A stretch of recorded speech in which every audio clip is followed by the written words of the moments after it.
Hello, my name is Miles Sweeney, and I wish to introduce you to the theory on which Organizational Capability Maturity Framework, or OrgCMF, is based.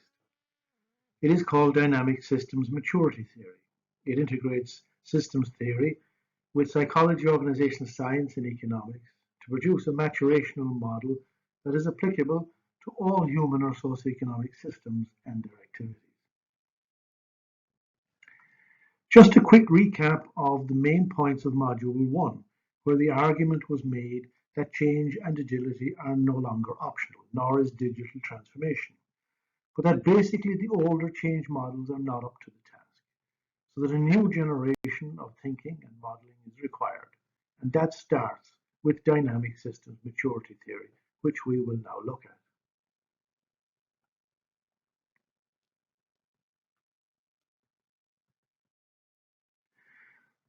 The agenda covers the background to this project.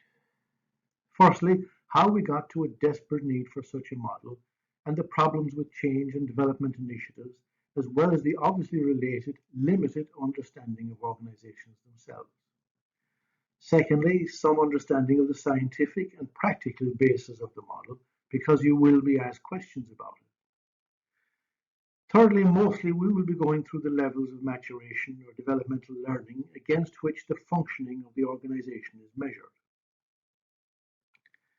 Then there are a few slides on some processes that the model uniquely reveals in organizations, some of which kill development and others that are necessary for successful implementation and sustaining that success.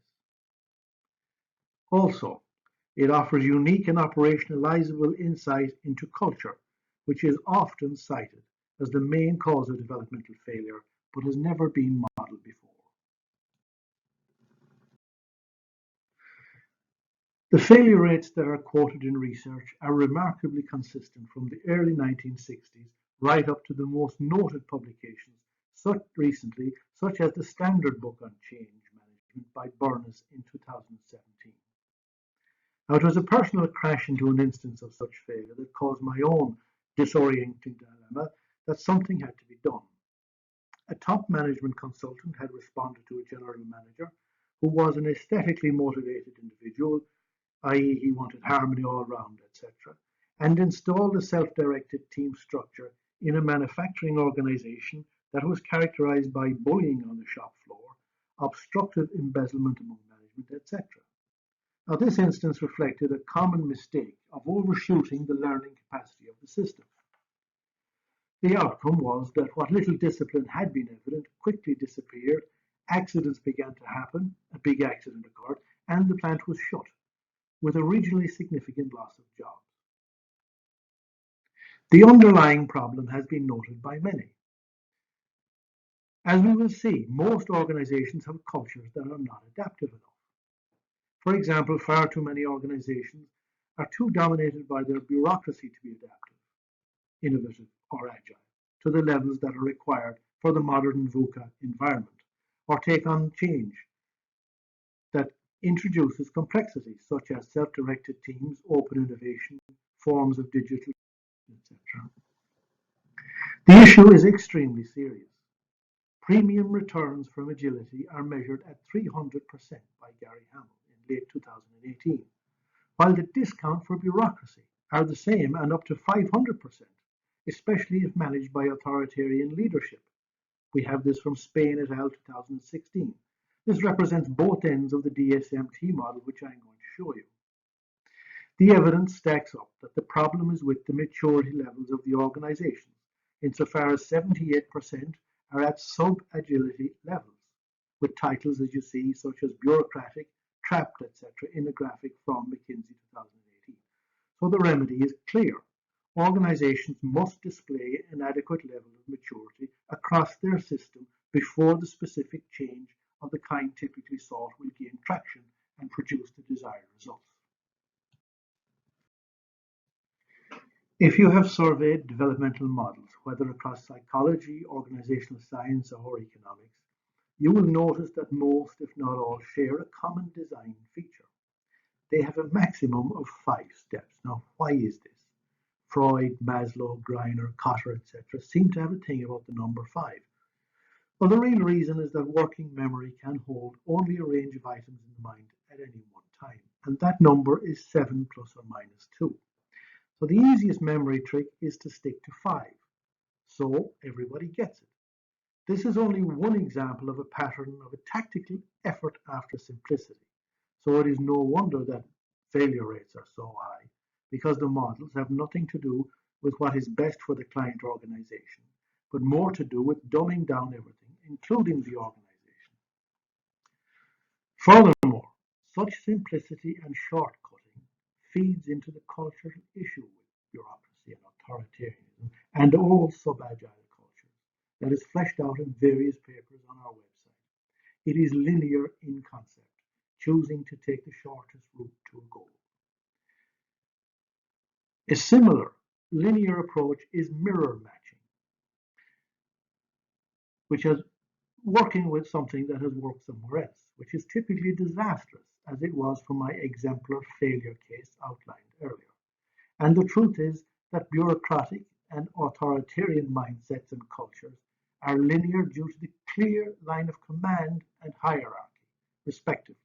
So such cultures love linear approaches. In truth, none of the models in use have much basis in scientific theory. For example, designed according to a view of evolution, taking feedback from CEOs over a limited period of time, personal experience, etc.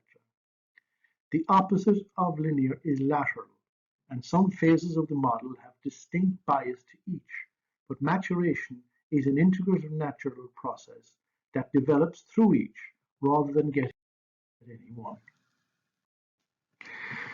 By contrast to such models, DSMT is based on the science of how humans actually learn developmentally, and is supported by how the sequence of phases in that developmental process matches or in truth completes the sequences of phases that make up developmental models across psychology, organization science, and economics. Now the argument is simple.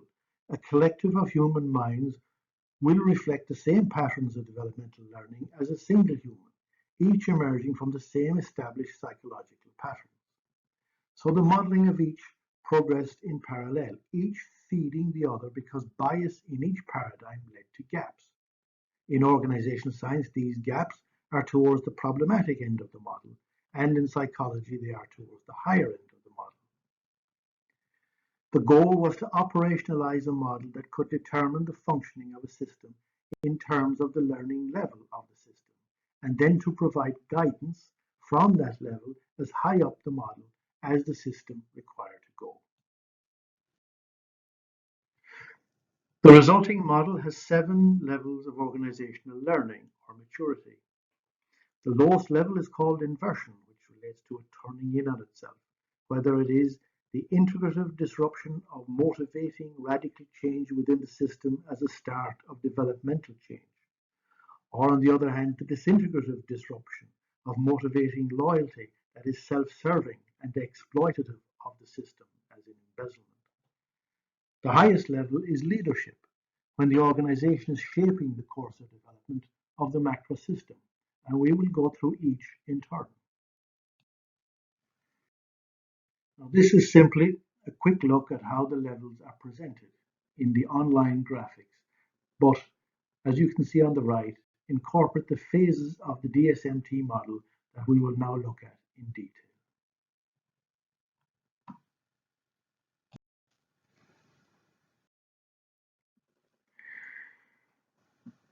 While development should proceed through the phases in sequence, two things can happen.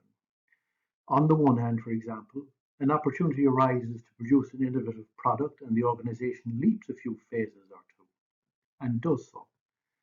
This may be the right and only reasonable thing to do at the time, and no theory is going to suggest missing an opportunity. However, the intervening phases must be implemented as soon as possible in order to sustain the advantage accrued from the opportunity. Secondly, the systems can habituate. This occurs with most organizations, and it occurs at different levels of the model according to the culture of the business, the bias of the leader, etc. These habituations occur in already established patterns that have never before been understood in terms of objective maturity. Groupthink is a well-known example that is very common in all types of organizations where typically the boss is the boss and they direct progress with little attention given to alternative perspectives. This phenomenon fits a particular phase and must be addressed in a particular manner. Another problem is that once a system habituates, it is vulnerable to degradation to the lowest level of the model in a process called inversion, which is the pull of instinctive, indulgent, defensive behavior that tugs at all systems, especially in crisis, or the perceived decline and times of rapid change. The model shows how to inoculate the system against such degradation.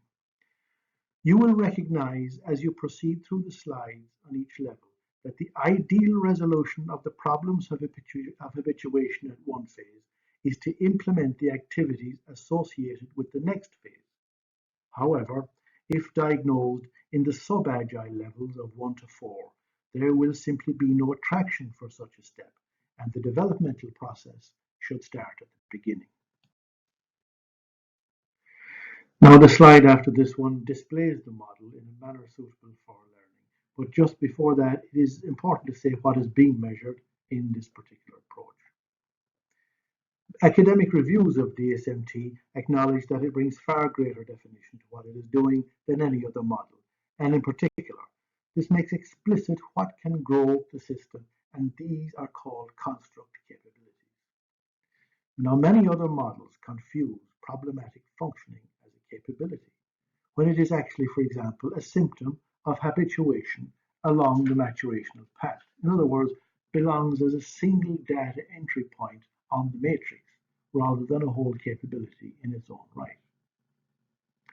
Now, these are the capabilities of the system, and because they are the building blocks of the system and can be diagnosed by how people perceive them, they are referred to as construct capabilities. And these capabilities are then grouped according to commonality of functionality and force of growth, and placed in order of increasing complexity across the system. Now, these groupings are called dynamics, which can again be grouped and offered in modules.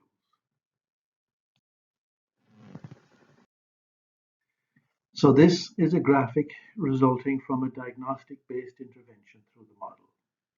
It is presented in these colors simply to aid learning. The levels of learning or maturity are on the left, starting at the bottom with inversion, colored black, and ending at the top with leadership. In the next column are the constituent phases of each level, starting with crash disruption at 1A and ending with regenerative leadership at 7B. You may find different terms used in different graphics and applications to make the terminology more user-friendly in different domains, and these are referred to in slides defining each level. What is measured are the capabilities, which are grouped into what are called dynamics. And on the graphics, these are represented in the diagonals. These start with physical resources, with capabilities relating to the building and technology, etc., and run across to macro environment, which has capabilities relating to eco-footprint, recruitment market, etc. These dynamics, again, can be grouped into modules for which scores are represented in the color corresponding to the maturational level. Then there is an overall score in the top right-hand corner. Development is carried out only on the capabilities that are behind the dynamics of this graphic. And Module 3 of this training program will take you through them and how the measurement proceeds. This Module 2 will focus on explaining the levels of the model. Along the right-hand side is a divide, represented here in green and pink, between integrative and disintegrative divisions of the model, which will be explained in detail later. Briefly, however, if a capability is diagnosed in the bottom half, then it is disintegrative mode, so there is no traction for development. The results represented in this graphic is quite typical for organizations in all sectors, and that might be as you might expect if you think back to the McKinsey graphic, which showed only 22% of organizations with agility. Agility in our graphic starts with the competitive level, which is level 5 in maroon, and improves along with financial returns through the higher two levels. Ideally, the process of development proceeds from the bottom upwards for each capability.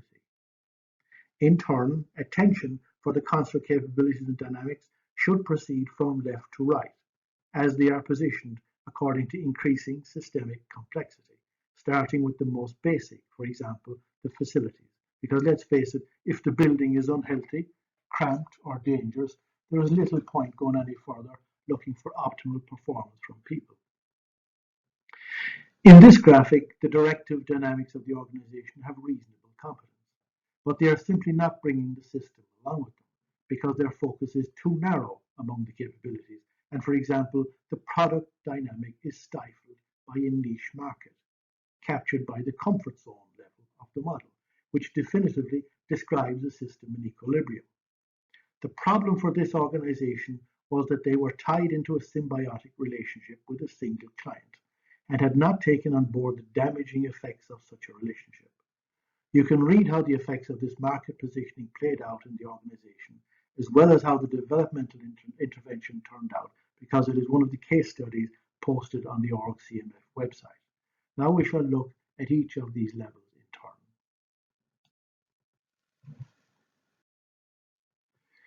This is the first phase of the model, and it is very significant and definitive and worthy of attention in its own right.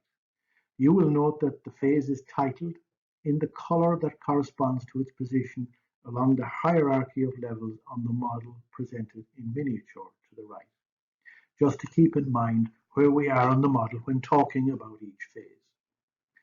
On the left column, we will present a description of the levels of the developmental process. On the right will be listed symptoms of an organization or module or subsystem such as a team or capability that has habituated or inverted to this particular phase. The definitive term for this phase is called creative disruption, which is a concept from economics, especially describing the developmental disruption that occurs when new technology reorganizes a market. It becomes a new organizing center for the system, taking resources, etc., from around the market. Now, similarly, for an organization, a new idea or new vision must take hold and reorganize thinking. It very much ties in with the psychology concept of disorienting dilemma, where all change begins, where the person or system is unnerved by a new view of reality, or two or more drastically different versions of a situation which force a real choice and motivation for change. Someone must create such disruption among pivotal people, show that there is a real problem and it cannot continue. Now, ideally, the idea is of regenerative quality, and the definition for that will have to wait because it comes from the highest phase of the model and shows the continuum nature of the natural developmental process and the quality of leadership that ideally leads change. Now, for 75% of organizations, you would think that this phase would not be a problem if they are losing out on 300% agility premiums. But this is the most crucial step of all change, to motivate the desire for change. Now, various iconic exemplars have been described, from Socrates, who shoved a man's head under the water and on releasing him, told him that he had to want the change in question as bad as he had wanted air for it to happen. So the instigator has to instill a sense of desperation and also make the consequences of no change very real, if to everybody concerned. The diagnostic graphic that shows where the system is relative to where it should be and the difference in returns related to each should add to the change narrative at this point of motivating change. Also, it gives people of linear mindset who are vital to the system some comfort in seeing a predictable sequence of steps ahead of them.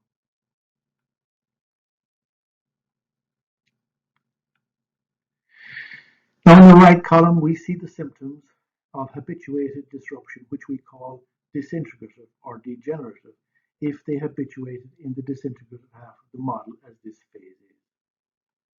Habituation at this phase, defined by disruption, signals a sociopathic personality culture driven by self-centered aggressive motivations rather than the inclusive customer satisfaction motivations that should drive organizations.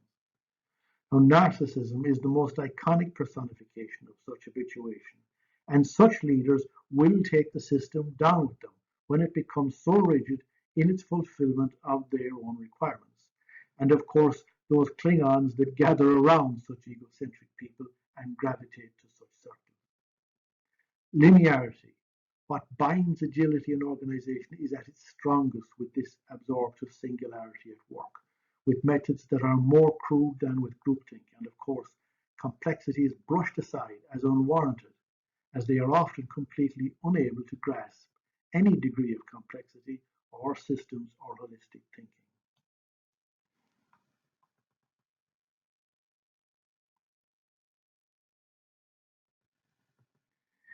The next phase, 1B, is disconnect, which describes the existential cutoff from the problematic system that is required. For a person, the phrase, I am no longer that person, captures the orientation a person must make. Not just a disconnect from the problematic behavior, but a disconnect from the person who succumbed to the problematic behavior and all the attending habits and problematic supports, etc. Now, a critical network, denoted as CN, of people who are ideally representative of all stakeholders from suppliers to customers need to be brought to that same existential position in relation to the problematic issue. The change agent must get such a network to the point of making that decision and being prepared to get together to plan and execute the required change in the next phase. Now, in our right column, we see how habituation looks in this phase. People and organizations can habituate or degrade to here for various reasons, such as bad experience with some agency of the outside world, so that there is a retreat from society or the market. The system becomes literally schizoid with a breakdown of internal communications, e.g. between staff and management, or production rejecting what the salespeople are saying about market feedback on the product, trends in the market, etc., as the world may even have become toxic and keeping up with its changes uninteresting or too daunting to switched off people, leading to systemic obsolescence.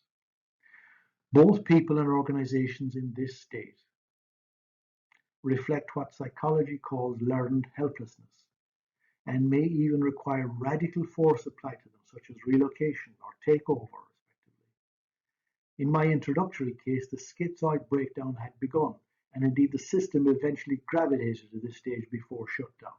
There is typically an inertia and depression associated with this level of habituation. Now, phase 1C.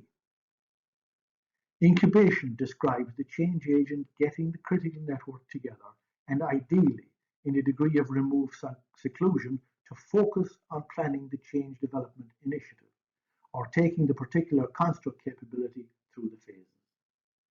The integrative approach means that everyone must engage in developing a plan that each can take responsibility for in selling to those people they represent in the next two levels of the process. And only when that is achieved is the phase over. All techniques for planning can be used, but literally every phase is planned for so that most critically for what is needed in the next phase, the leader is signed up to sell the initiative to the stakeholder. Habituation in this phase is a fate that befalls a lot of startups and also change initiatives when people and organizations lose so many opportunities through over deliberation in the planning phase, such as paralysis by analysis. Such people and organizations or teams eventually become effectively dependent rather than, by contrast, drive through this whole process to be, for example, a spin-off enterprise. There is considerable correlation between culture and habituation, and it should be noted when first assessing the client organization. This incubation phase is a phase in which introvert cultures associated with, for example, science-based accountancy firms, etc., often spend far too long.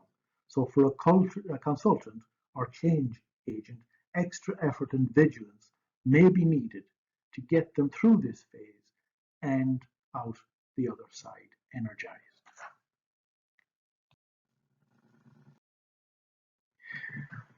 So the next phase is called critical. Now, for most internal construct capabilities, this phase is about the leadership being seen by the whole system to take accountability for the success of the change development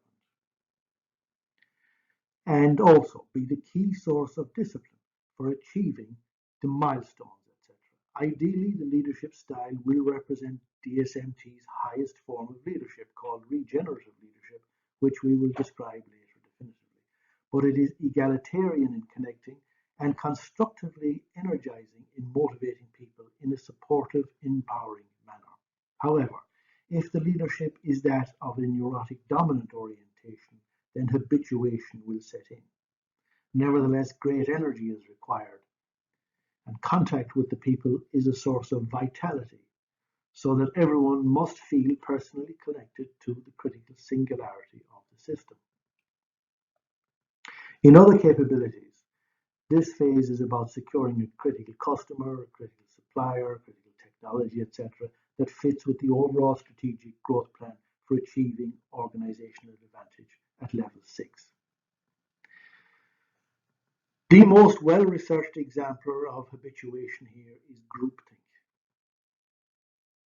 which occurs when, for example, highly trained and educated individuals will reject their own wisdom and defer to the will of a directive leader. The term tropism is actually used to describe the corresponding phase in the development of learning in the child in its orientation to its primary caregiver. It comes from botany, describing the way plants turn toward a source of light. Now you might say, surely grown people cannot behave like that. However, a number of case studies on disasters confirm that without vigilance and an integrative orientation, they certainly do.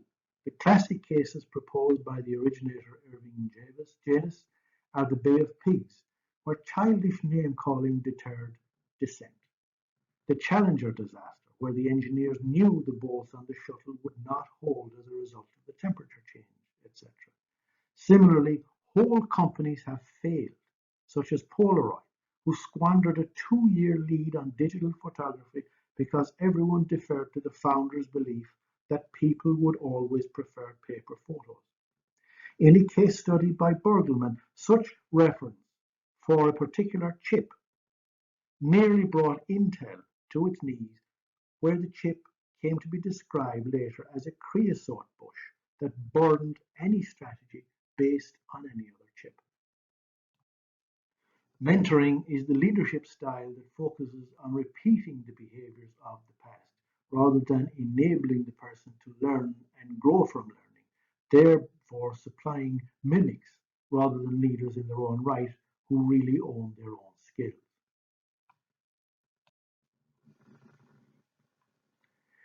In the OD change management process, for internal capabilities, this phase is typically about delegating responsibility to the critical network, who need to be seen to represent and sell the new approach, to walk the talk, etc., and perhaps pre-frame or sell the message, though in reality this is more systemically the job of the next phase. This phase may require training for the critical network for the phase to stick. For capabilities relating to suppliers, customers, product, etc., this phase is about broadening the appeal achieved in the earlier phase. This is an opportunism phase. Habituation is very common in this phase. Many organizations take the benefits of opportunities without keeping a focus on long-term strategy, so that the system can be in a state of chaos, never proceduralizing learning, etc., firefighting, and so on, and running the risk of burnout among staff. Across all systems, the term reflexism is used to describe the headless chicken or sub-executive functioning of this phase. A number of times for different young organizations, I have charted activities across a wide range of fields on sheets of paper hanging around the room. And of course, the job is to group them and create divisions in the organization, which, as you might expect from DSMT, is precisely the work of the next phase, which is described in terms of taking stock.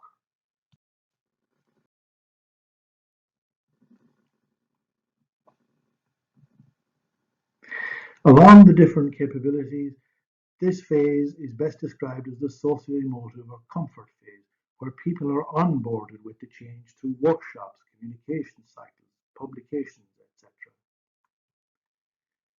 People get to air their concerns, attitudes, etc., but hopefully the critical network have done good pre-framing and again act as facilitators of the process to resolve issues and get people to commit and buy into the change.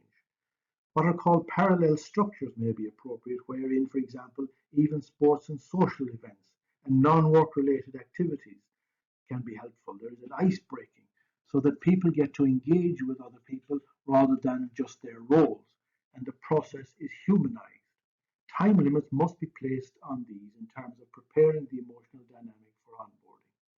For all capabilities also, this phase is about, as we have mentioned, taking stock of what is emerging from the opportunism and analyzing for choosing in the next phase those opportunities that might yield organizational advantage. Here is captured in a broad stroke manner by socialist culture, with overemphasis on, for example, not stressing people when reasonable stress is a necessary feature of change and learning. The system can become a political system whose energies are expended on protecting people and maintaining the status quo. This is a system in niche, as with the introductory case. And as long as the niche stays the same, things might not get too bad. But if it changes, the system cannot adapt.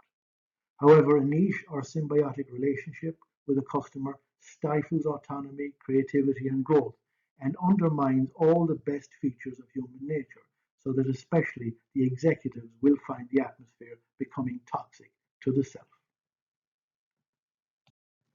For destabilization, as mentioned earlier, this phase can be about choosing and resourcing from among the opportunities emerging from the previous taking stock phase.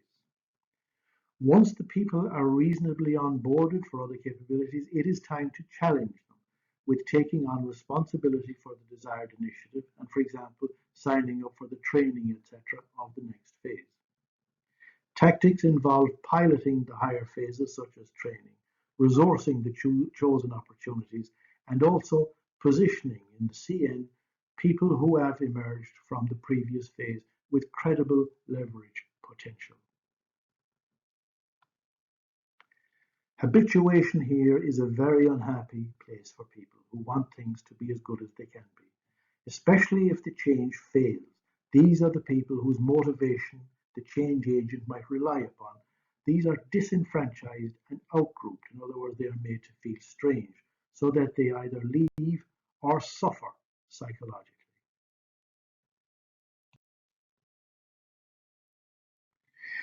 The first phase of the operational level is about training and development of people so that there are strategic competencies sufficient to the maturation of the construct capability as identified in the planning and destabilization phases.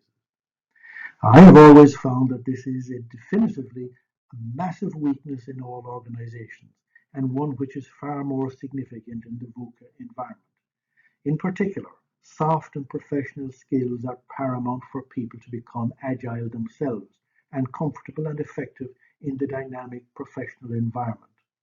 The truth is that all those capabilities that are assessed are critical capabilities across organizational functioning, and they require formal training. And after all, competence is at the core of what predicts the level of organizational effectiveness. Now, habituation here, the feature of many organizations is disjunctive strategy, non-joined up logic, where the process never really gains traction and it remains in a preparing mode without proceduralization as a base for expansion of the strategy. Many organizations that focus on people development are guilty of this, so that such development must adhere to requirements of a viable strategy rather than a philosophy. Developmentally, with everyone on board and trained, it is time to implement the process and procedure that assures quality, reliability, fairness, etc., not for any comfort, but as a secure basis for the next phase, which is market engagement and customization. Habituation here is the classic bureaucracy, and it is typically due to bias of, for example, linear mindset, analytic scientific culture, etc., which manifests a basic distaste for the external market and customer demands. On the scale of complexity of relationships, such organizations and capabilities never get beyond simple coordination. Command and control dominates, and innovation is overrun. What is typically missing and needed is, rather than linear learning, the dynamic learning of adapting in real time to external change and, as you might expect, that is the next phase. Now, 5A is competitiveness, and competitiveness is the start of agility and complexity. It is defined in terms of being able to adapt as quickly as peers in response to changes in demands from the environment, and particularly the customer and the market. And this applies across products, services, pricing, stakeholder relationships, recruitment, etc. The underlying concept is complex adaptation, and critical for this is the boundaryless organization where people are connected across the whole system: staff, management, divisions, suppliers, customers, regulators, etc. Phase 5A is particularly about empowering individuals to be competitive and hyper-connected so that each stakeholder has access to whoever can help that competitiveness. Above all, customer care culture is embodied in everything everyone does, both for the internal and external customers. Along the dynamics, the reward dynamic must reinforce achievement proportionately. Technology must allow flexibility in so many ways, etc. The hallmark of this success of this phase is energy. People are energized, dynamic, helping each other, etc. Habituation occurs if the organization fails to move to the next phase, and that habituation occurs in the form of a culture of contest, where the neurotic dominant thrives and motivation shifts to being seen as better than others, to the point of undermining or interfering with the performance of others, and even the organization as a whole, for some personal glory. And services are missold, shortcuts are taken, and reputational damage ensues, so that trust is undermined throughout the system. Phase 5B is all about proceduralizing and systemizing what is driving success in being competitive based on reliable metrics. This is the refreezing idea in Lewin's theory. Also, the degree of customer intimacy is described as customerization, where everything, including organizational structure, is focused on delivering for the customer, so that complex structures such as matrix are efficient and supported by other dynamics and their construct capabilities, such as those related to career development, which often suffers due to dual oversight in such structures.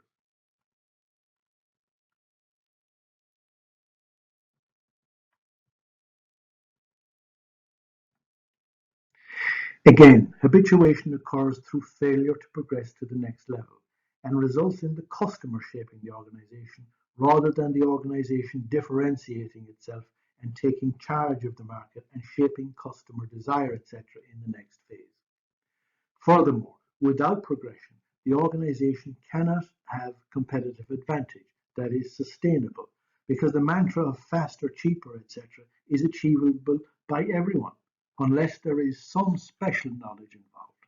In any case, the system will be caught in a reactionary pattern that will eventually not react fast enough or appropriately, putting strategic competitiveness at risk.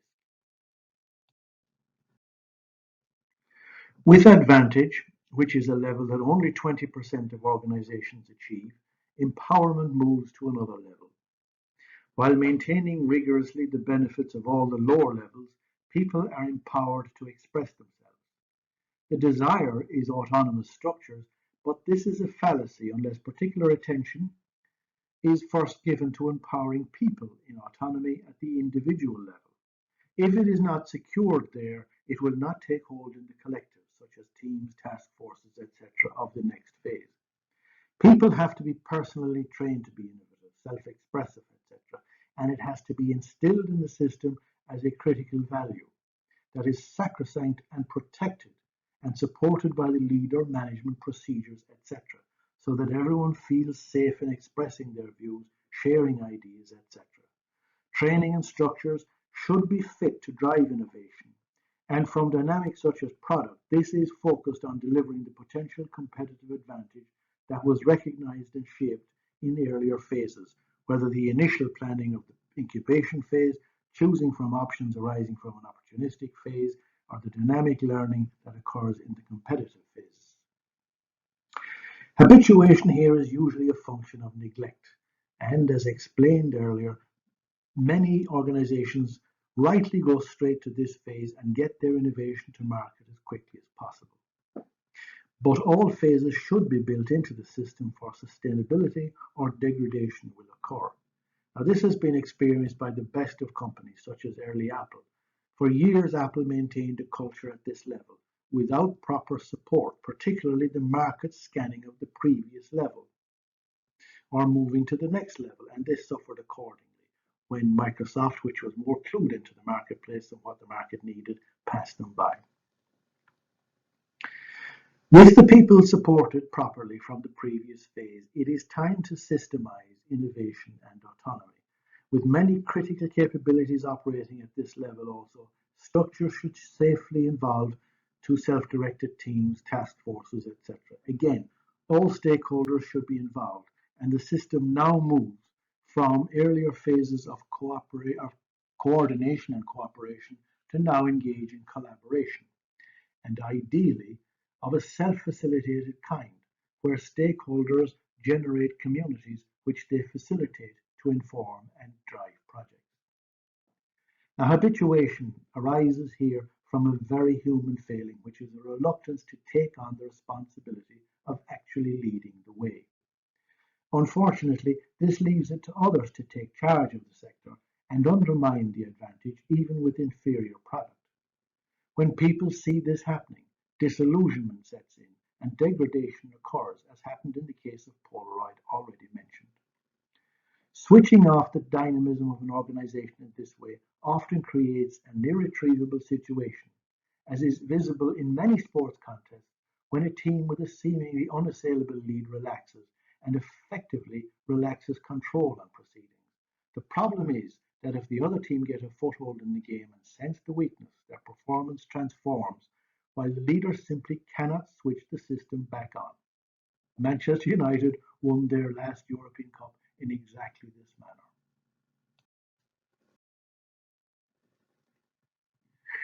Integrative leadership is about taking charge of systems, whether the organization, the market, etc., and ideally in a win-win manner.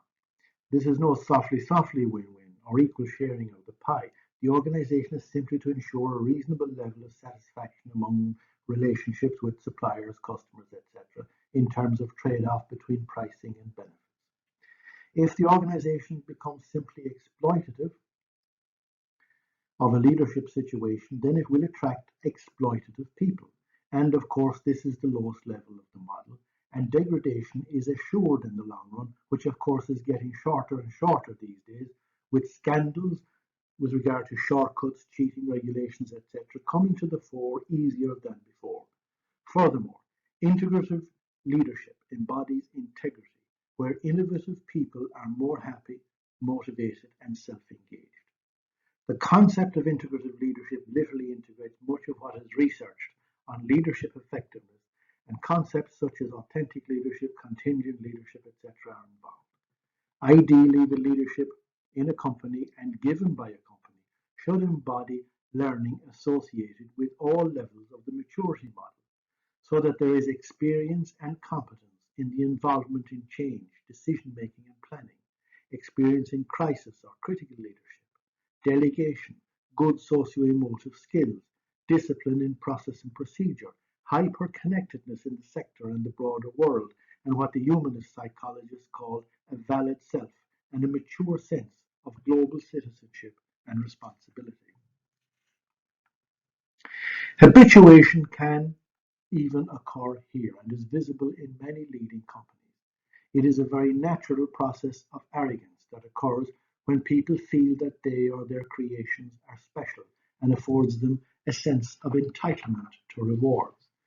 That symptom of entitlement is a sure sign of inversion to narcissism. The result is an emphasis on self-reliance and not trusting anything sourced anywhere else, and even outgrouping or denigrating what is made or developed elsewhere and in rival companies.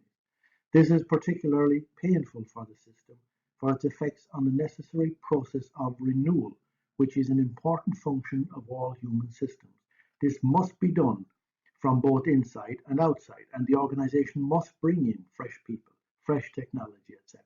And failure or policy to do so is a guarantee of degradation. Again, Apple have matured to this level but are failing to progress in 2019. They are sitting on a mountain of cash and their products are losing advantage. This happens with all companies, and the strategic response is to move to the next phase.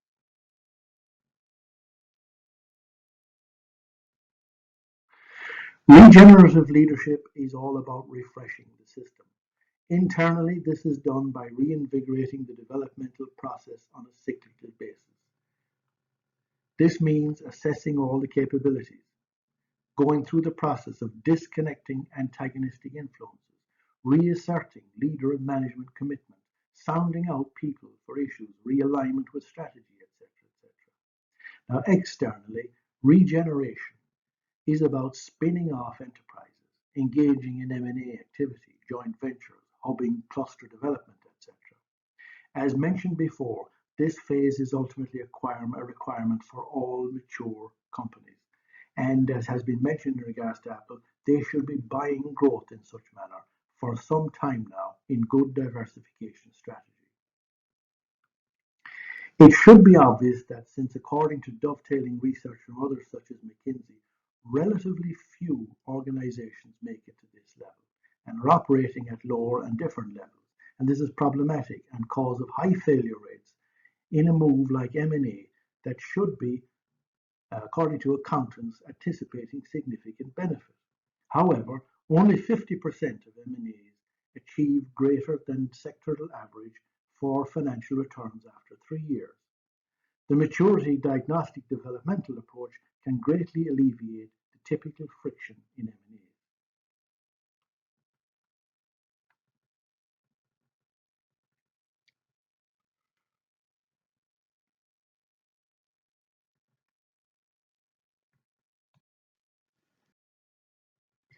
Now we look at some unique features of DSMT. Firstly, it's the integrative-disintegrative division of the model.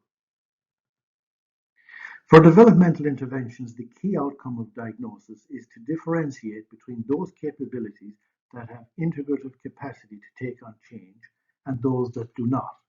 This is the integrative-disintegrative divide, which literally splits the model into two divisions.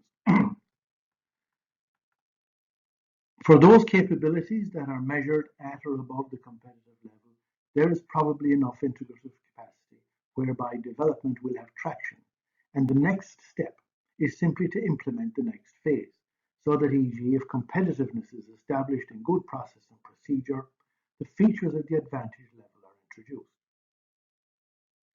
However, if a capability is measured below the competitiveness level, there is simply not the dynamism that is the basis of agility. So the change intervention must start at the beginning of the learning, which is the disruptive phase, and the change agent must begin to motivate change as outlined. It is an unfortunate legacy of failed change that the people who are developmentally motivated are personally disillusioned and within the system disenfranchised after such a failure. Their future within such a system is not healthy, and they either stagnate or leave. Change agents have a responsibility to those people that at least they should not lose faith in human potential. Hopefully, this model optimizes the likelihood of success, but also explains that human potential in a way that makes sense of both success and failure, that they can still believe in learning life.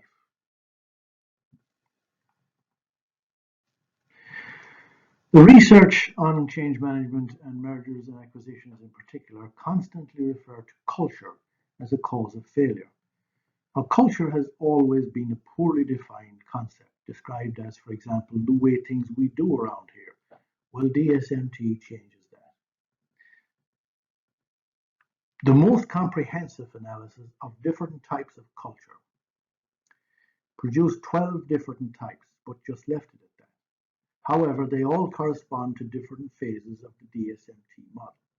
This in effect means that for the first time, culture can be understood as stages of habituated learning, which in turn means that cultural change can be approached as simple maturation of development. And cultural alignment in mergers and acquisitions is simply a matter of getting both cultures to the same level. Publications on DSMT elaborate this and other revelations facilitated by DSMT as the first normative and most comprehensive model of development for human systems. It is also worth noting that the maturity of the DSMT phases correspond in ascending order to those cultures that are associated with the higher returns and GDP across all of the European Union and controlling all possible confounding variables as shown in the graphic. So if anyone is asking about culture, tell them about DSMT as the only operationalization of culture and its development.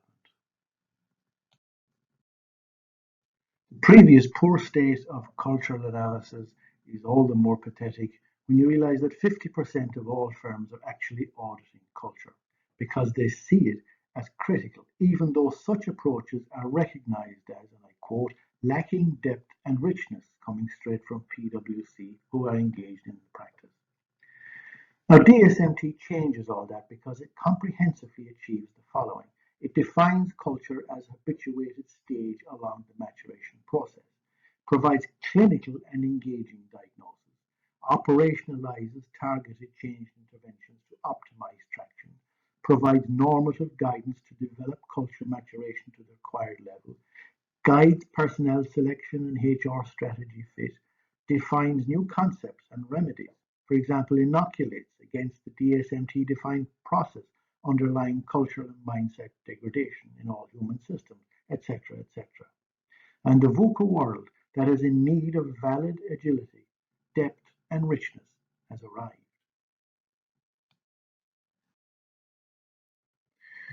Now, this table shows the critical points of failure associated with each phase and each related habituated culture, where extra vigilance is needed to stop the system from stopping at its own particular home zone, as well as highlighting the critical issue to be resolved in each phase. And I leave you to pause the presentation at this point to analyze this graphic at your own time.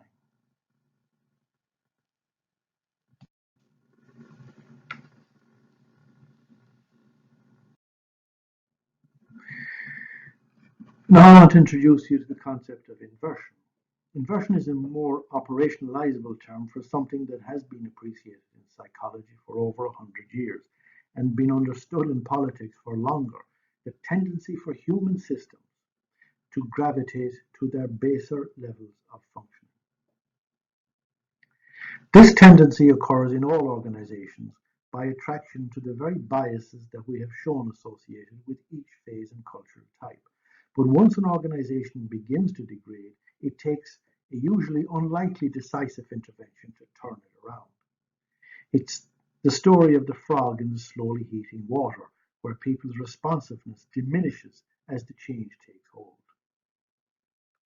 Leaders must be aware of corporate psychopathy, which describes how manipulative people make themselves very attractive for positioning as leaders, while their tactics and ambitions are too selfish, a trait that always plays out to the detriment of the organization, as referenced earlier with Spain et al. Above all, leaders must be aware of the tendency for both linear and lateral-minded people to gravitate proceedings to either style. The former has always been more highlighted as the more threatening, only because linear-minded people are more hierarchically in their worldview and are more associated with seeking power. The integrative approach to development in DSMT harnesses our natural predisposition to integrate both linear and lateral towards purpose, and that is the only way to defeat this inborn tendency, especially the regenerative level of integrative process as discussed in regenerative leadership.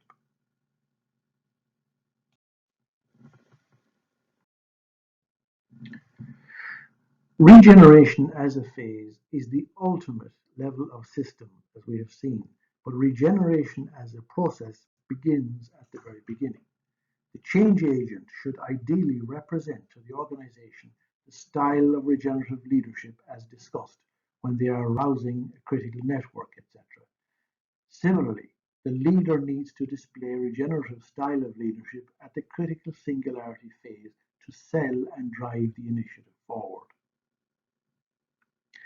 As a phase, it is the internal regenerative process that must organize, for example, the disconnect of all antagonistic activities to avoid inversion taking hold and keep the system on a dynamic learning path or trajectory. Many organizations will not achieve or want to achieve the leadership level of functioning. Nevertheless, they need to adopt a regenerative process as described, and such a management process is easily assumed within an integrative or developmental culture.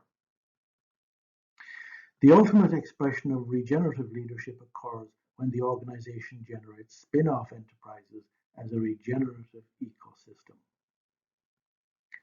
This requires requisite development through the phases, such as having process and procedure in the competitive phase, whereby internal competition for resources among competing projects is fair rather than toxic, and so on. Reaching this phase should alleviate a great deal of the organizational stress and friction associated with M&As, which are a natural progression of this phase.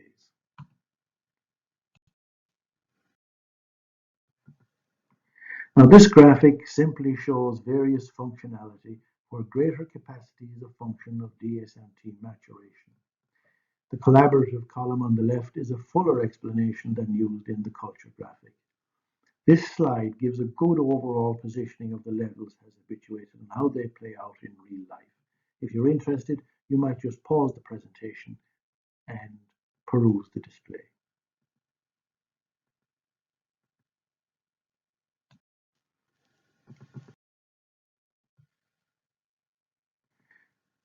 This slide is another graphic with an overall show of DSMT advantage in relation to filling the gaps of the other models that underpin most other sources of developmental intervention. Again, you can pause the presentation to check this out. Now, this is the last slide that offers a recap of that advantage and how it can be understood as new generation change management organization development. The gaps that it fills in other models you have already seen. But being normative for all human systems means that the same maturational model in language, etc., can be applied for people, teams, and the organization itself, and only the capabilities are changed. Managing through human nature is a slogan that is brandished, but there has never been an operationalizable model of human nature before. That is essentially what DSMT is. The model of human nature as a learning system. So now, managing through human nature has real meaning and should benefit all stakeholders in an organization. As our academic reviewers have noted, none of the other models that have come from organizational science have the degree of theory behind it, nor the scope of operationalizability. So diagnostics, graphics, developmental process, audit, rationalizing strategic HRM, etc., is pretty comprehensive. The online diagnostic procedure should enable the engagement of everyone, which is critically important. And of course, that must be followed through as described in the overall developmental process. All developmentalism has issues with linearity. But this process gives such clear sight of the entire process and includes phases that need linear focus that for once linear-minded people should feel engaged in the overall process, and this needs to be stressed by all concerned.